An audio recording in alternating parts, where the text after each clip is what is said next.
Hi guys, pharmacology में आज हम एक टॉपिक डिस्कस करने जा रहे हैं। ऑटोक्वाइट्स क्या होता है। ऑटोक्वाइट्स के बारे में जानेंगे हम लोग। ऑटोक्वाइट्स होता क्या है, ऑटोक्वाइट्स की क्लासिफिकेशंस क्या हैं, उसमें कुछ एमाइन्स पाए जाते हैं, कुछ पेप्टाइड्स पाए जाते हैं, ठीक है, कुछ लिपिड्स डेरिवेटिव पाए जाते हैं, उनका वर्क क्या होता है, फंक्शंस क्या होता है।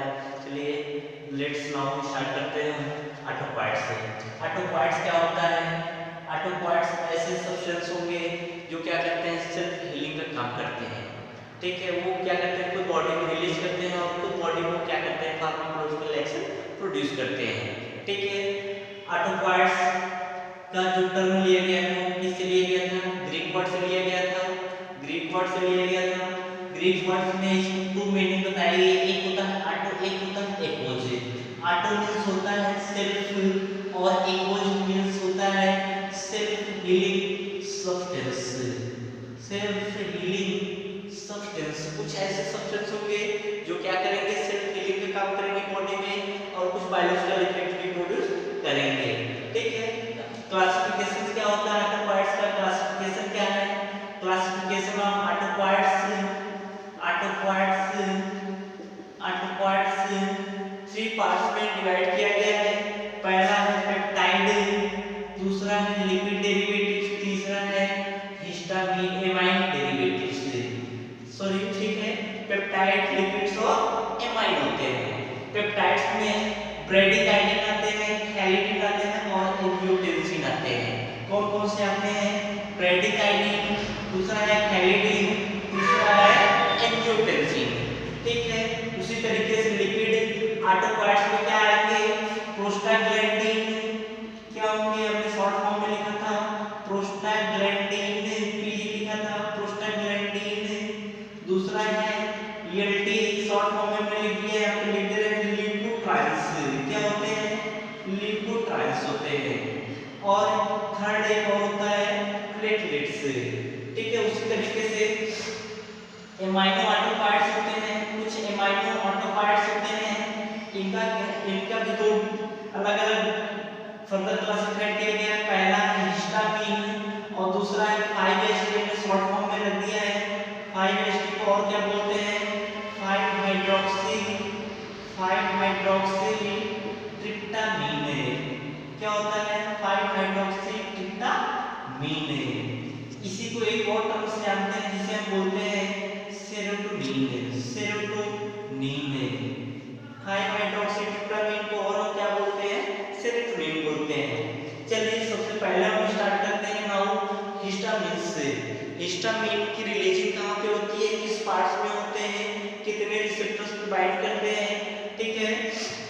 हिस्टामिन क्या है, एक बायोलॉजिकल एमाइन्स होते हैं या केमिकल मैसेंजर्स होते हैं जो बॉडी में खुद क्या करते हैं, रिलीज करते हैं, ठीक है। डिस्ट्रीब्यूटेड कहाँ पे होती है, ये कहाँ से डिस्ट्रीब्यूट होती है, ये प्लांट से भी मिलते हैं और एनिमल से भी ये ऑब्टेन किए जाते हैं।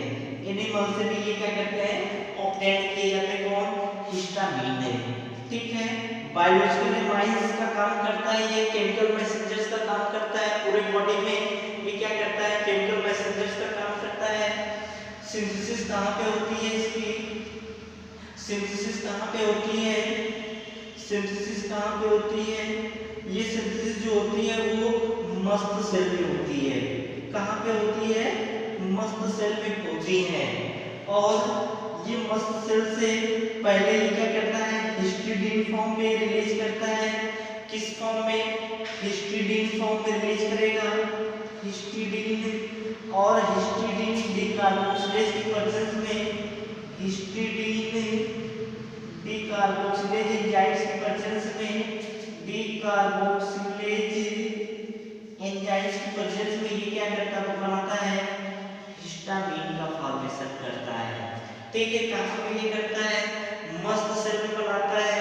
और ये मस्त सेल क्या होता है, ये मस्त सेल एक कनेक्टिव टिश्यू होती है जो पूरे बॉडी में क्या करती है, स्मूथ मसल्स में ये पाई जाती है, ठीक है।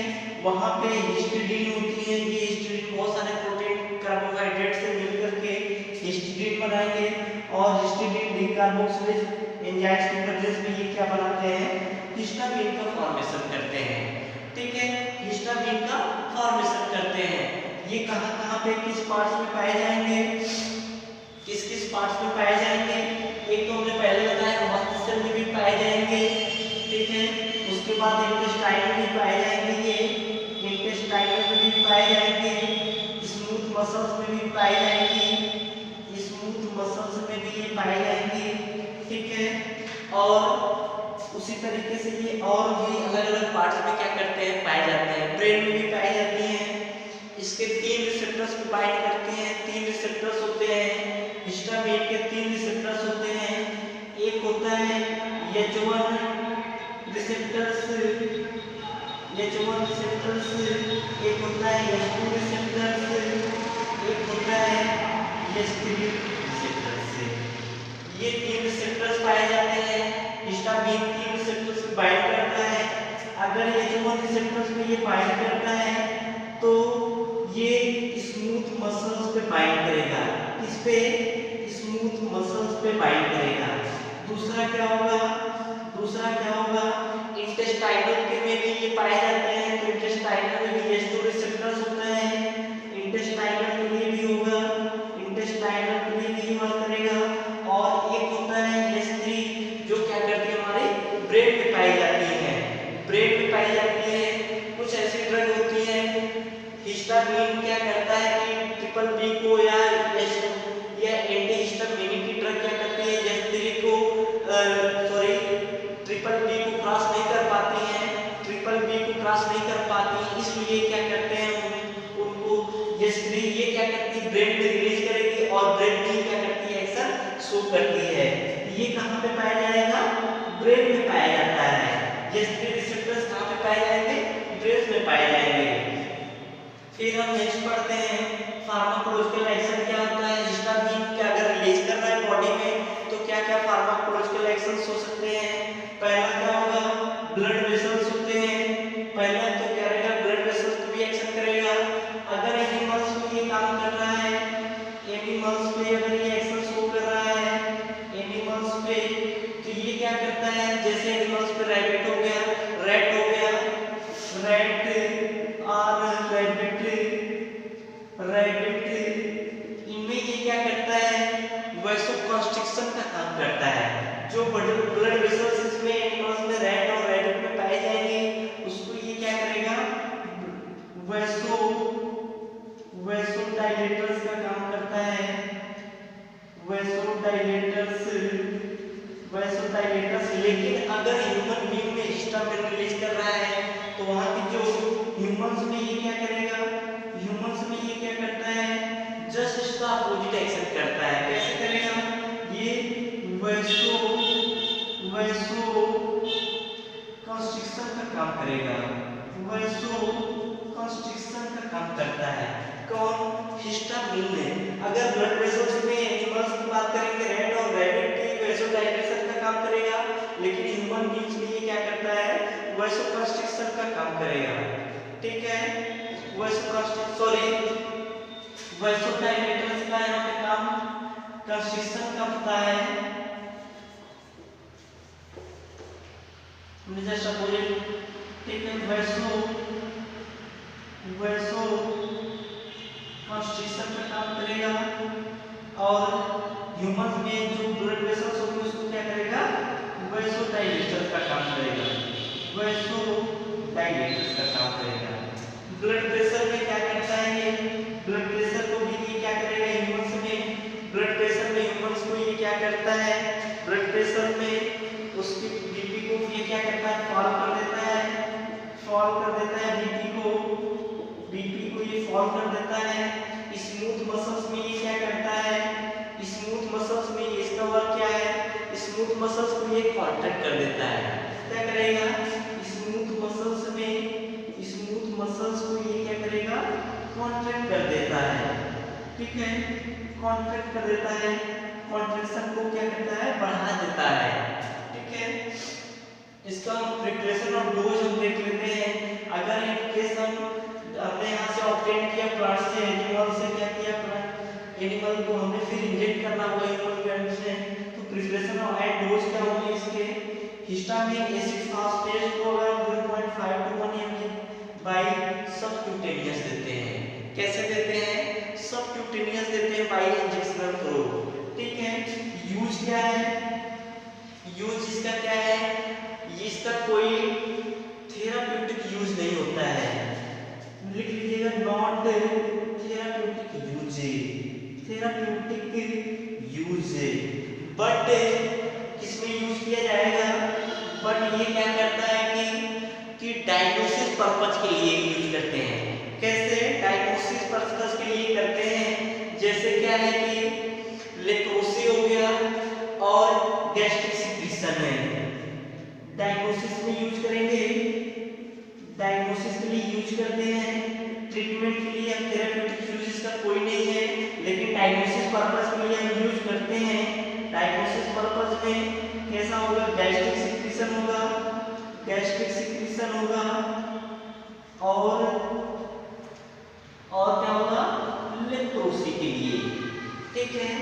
लेप्रोसी के लिए एक डायग्नोसिस में यूज करते हैं, थेराप्यूटिक में कोई यूज नहीं होता है, लेकिन डायग्नोसिस के लिए हम गैस्ट्रिक सिक्रीशन और लेप्रोसी में यूज करते हैं। एक और हम यूज करते हैं जिसे हम बोलते हैं, यहाँ पे ऊपर लिख रहे हैं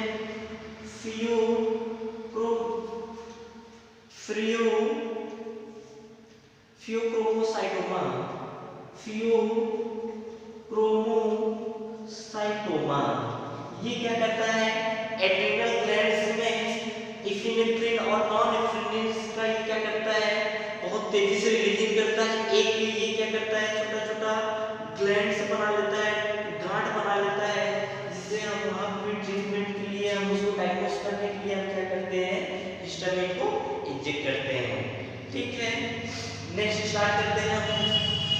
हिस्टामिन तो ये कह रहे हैं कि अगर रिलीज हो रहा है तो क्या ये करता है, अगर हिस्टामिन की रिलीजिंग ज्यादा हो रही है, ज्यादा हो रही है, तो ये क्या करता है, एलर्जी कॉज करता है।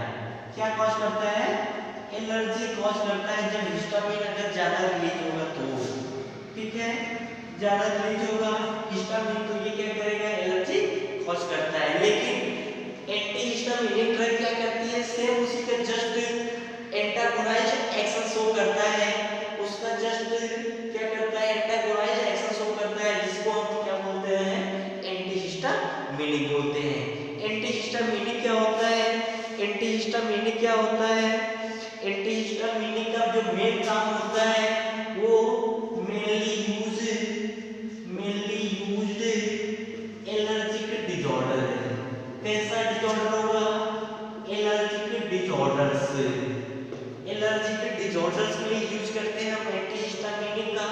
और ऐसा कैसा करता है, antagonise action of histamine, histamine का ये एंटागोनाइज एक्शन शो करता है, जिसको हम क्या बोलते हैं, एंटीहिस्टामिनिक।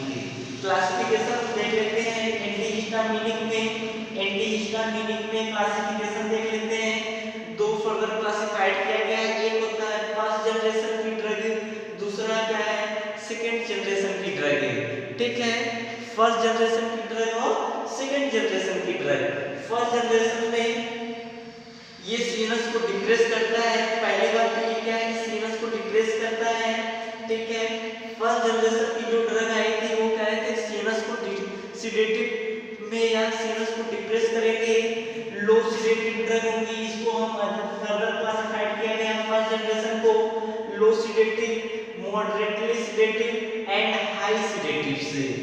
लो सिडेटिव में कौन कौन से एग्जांपल आते हैं, मेपिरामीन और साइक्लिजीन, मेपिरामीन और साइक्लिजीन दो ड्रग आती हैं।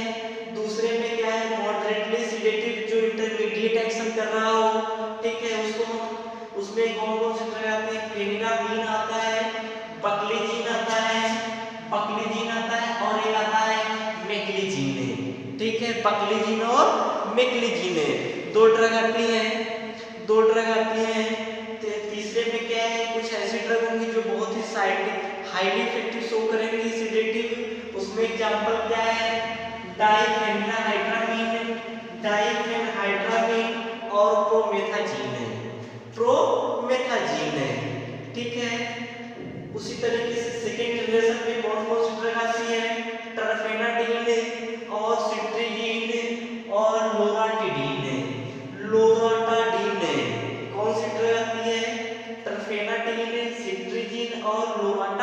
डी में।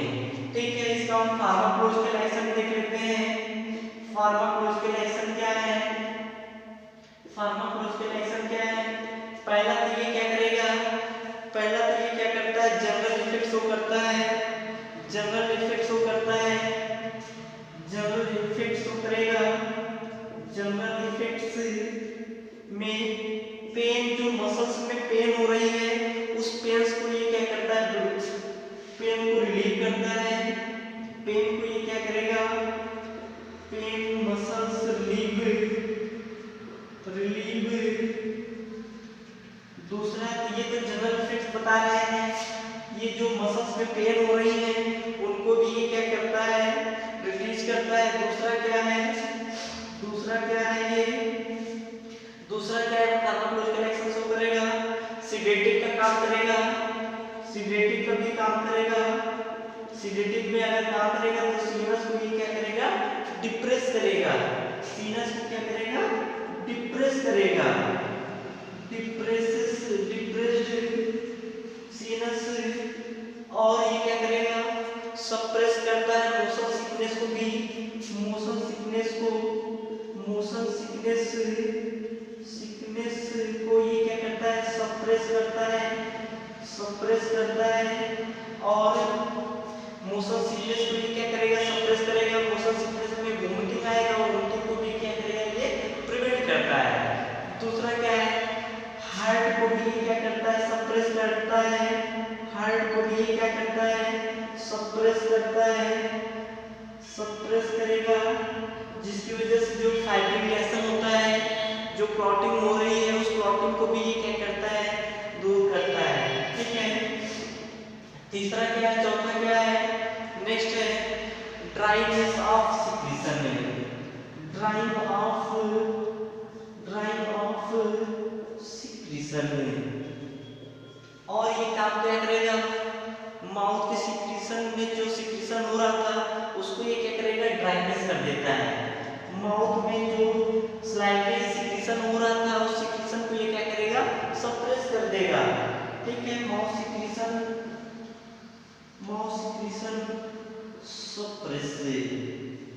सप्रेस। ठीक है, नेक्स्ट चलते हैं हम इसका फार्माकोकाइनेटिक क्या होता है। फार्माकोकाइनेटिक में ये हम दो फॉर्म में देते हैं। एक तो हम क्या करेंगे? बाई हम टैबलेट भी देते हैं। बाई क्या करें? हम इंजेक्टेबल ड्रग को इंजेक्ट करते हैं। ठीक है, और इसका मेटाबॉलिज्म कहाँ पे होता है? लीवर में होगा और कुछ लंग्स में होगा। और ये क्या करेंगे? कुछ लंग्स के थ्रू एक्सक्रीट करेंगे, कुछ यूरिन के थ्रू क्या करेंगे? आउटपुट कर जाएंगे। ठीक है, थेराप्यूटिक यूज क्या होता है? यूज क्या है इसके? मेनली यूज हमने अभी बताया था कि ये एलर्जिक कंडीशन में देते हैं। एलर्जिक कंडीशन में देंगे और मेनली और क्या होता है? ब्लड ट्रांसफ्यूजन में भी ये देते हैं। इसमें देंगे ब्लड ट्रांसफ्यूजन में भी देंगे। और नेक्स्ट यूज क्या है कि ये एलर्जिक डिसऑर्डर में भी देते हैं। एलर्जिक डिसऑर्डर्स में भी ये ड्रग को हम यूज करते हैं। कौन? एंटीहिस्टामिनिक की ड्रग को। और ये क्या है? ये सारी ड्रग क्या करती है? H1 एंटीहिस्टामिनिक का काम करती है। H1 रिसेप्टर्स को ये क्या करती है? ब्लॉक करती है, जिसकी वजह से ये एक्शन हमको मिलता है। ये यूज इसका होता है। ठीक है, नेक्स्ट चलते हैं सेकेंड जनरेशन की ड्रग। थोड़ा सा सेकेंड जनरेशन की ड्रग हम पढ़ लेते हैं। सेकेंड जनरेशन जो मार्केट में आया था वो कब आया था? 1980 में आया था। कब आया था ये? 1980 में आया था, मार्केट में लॉन्च हुआ था। और बहुत ही हाईली इफेक्टिव ड्रग है ये। बहुत ही हाईली इफेक्टिव ड्रग है। ये क्या करता है? कोई एंटीकोलिनर्जिक एक्शन शो नहीं करता है। कोई एंटीकोलिनर्जिक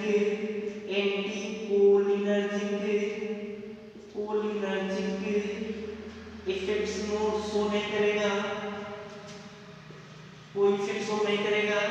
और एक तो ये कोई सीनस को डिप्रेस नहीं करता है। लेकिन जो ये फर्स्ट जनरेशन की ड्रग थी, हमने पहले बताया था, सीनस को डिप्रेस करते हैं, जिसकी वजह से ये सिडेटिव कॉज करते हैं। लेकिन ये ड्रग क्या करती है? जो सेकंड जनरेशन की ड्रग होगी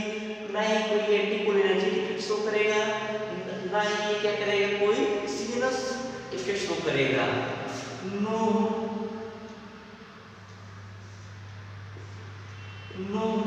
सीमस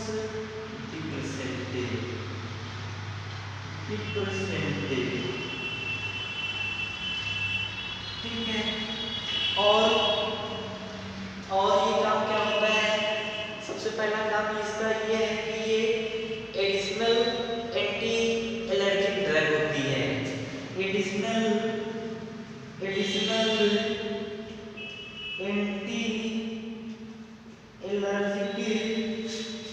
एलर्जिक ड्रग होती है, ठीक है। एंटी एलर्जिक ड्रग होती है, ठीक है।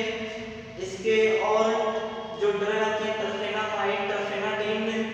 टर्फेनाडीन होता है, वो H1 सिलेक्टिव होता है, H1 पे डायरेक्ट बाइंड करता है, ठीक है।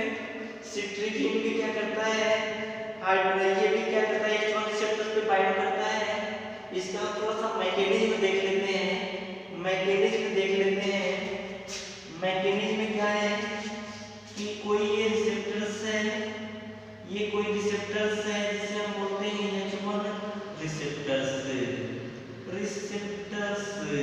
ठीक है। और ये क्या है, कोई हिस्टामिन है। हमने बताया था जब हिस्टामिन रिलीज करेगा तो ये H1 रिसेप्टर्स को बाइंड करने के बाद ये एक्शन बहुत तेजी से शो करेगा। लेकिन जो ड्रग यूज हम करेंगे इसमें, जो ये क्या बना होगा, एंटीहिस्टामिन होगा। ये जो बाइंडिंग है हम लोग इस बाइंडिंग को ये क्या करता है, ब्लॉक कर देता है, जिसकी वजह से हमको क्या मिलता है, सेलुलर रिस्पांस मिल जाता है। क्या मिलता है, सेलुलर रिस्पांस मिल जाता है, जिसे हम बोलते हैं एंटी एलर्जिक ड्रग, ठीक है। एंटी एलर्जिक का काम करता है, जो एलर्जी हो रही थी, ठीक है, उस एलर्जी को ये क्या करेगा, रिड्यूस करता है। एंटीहिस्टामिनिक की ड्रग कैसे करेगा, हमने अभी बताया था कि जो सेकंड जनरेशन की ड्रग है वो कब मार्केट में आया था, 1990 में आया था। और एंटीकोलिनर्जिक ड्रग इफेक्ट कोई शो नहीं करता है, ये एंटीकोलिनर्जिक इफेक्ट कोई नहीं शो करेगा, ना ही कोई सीनस पे इफेक्ट शो करेगा। और ये एक और इसका काम क्या होता है, एंटी एलर्जिक का भी काम करता है। कैसे करता है, आपको मैं थोड़ा सा बता दिया है कि ये अगर H1 रिसेप्टर्स पे हिस्टामिन बाइंड करेगा, उस बाइंडिंग को ये क्या करता है, हटा देता है। वो एंटीहिस्टामिन की ड्रग खुद जाकर के उस रिसेप्टर पे बाइंड हो जाएगी, जिसकी वजह से हमको क्या मिलेगा, सेलुलर रिस्पांस मिल जाएगा, ठीक है। ओके।